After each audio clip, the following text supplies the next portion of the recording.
Good day, everyone. We're here to discuss about alkenes, and alkynes. But first, let us introduce ourselves. I am Hazel Lilukip from BS Ed Science 2B. And I'm Kirley Perez from BS Ed Science 2B. I will be discussing what is alkane. And between the three family compounds, which is the alkane, alkene, and alkynes, alkane has a suffix of A and E. So, alkane is characterized of a single bond between two carbons.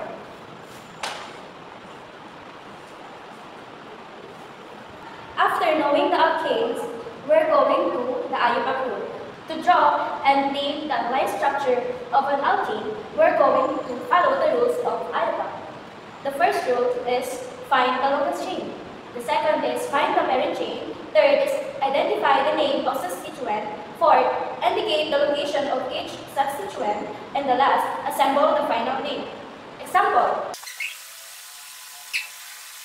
Based on the rules, or the first rule, we're going to find the longest chain.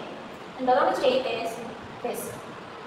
As you can see, I draw a structure of an alkane in the board. Second rule, we're going to count from left to right and right to left. 1, 2, 3, 4, 5. And balik.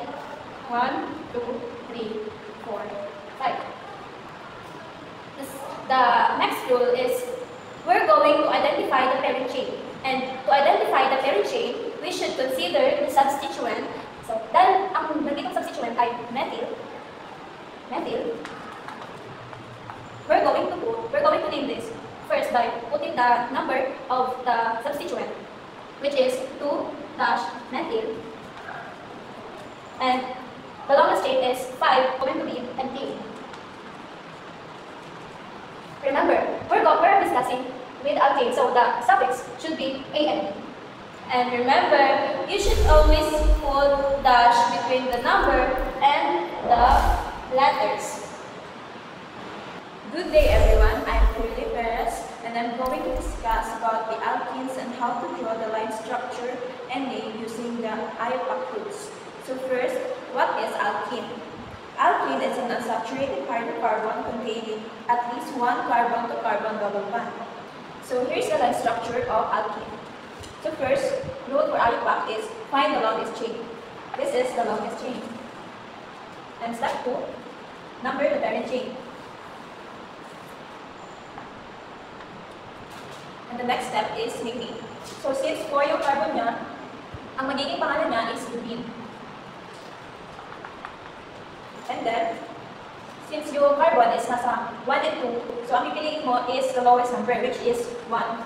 So 1 butene or but 1 ene. So, hi everyone, it's me again, and we're here into the last topic, which is alkyne. So, what is alkyne? Alkyne consists of triple bond between two carbon, 1, 2, 3. So, kanina, if ang alkane has single bond, and the alkene consists of double bond, in alkyne, it has a triple bond.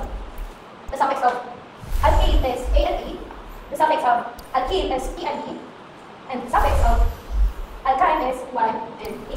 And remember, alkyne undergo hydrogenation. So here's another example of alkyne. Step 1 is find the longest chain. This is the longest chain. So the second step is numbering the parent chain. So mag-umpisa tayo sa kung saan malapit yung triple bond. No? So the third one is naming. So since yung carbon ng alkene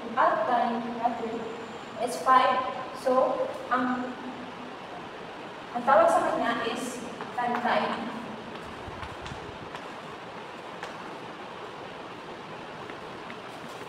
And then dash, and then 2, because 2 is the lowest compared to 3, tas nasa triple bond silang dalawa. And then dash, Since dalawa yung substituent is lalagay tayo ng prefix. Tama, prefix. By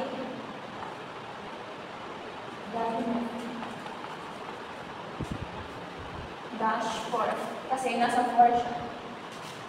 Thank you.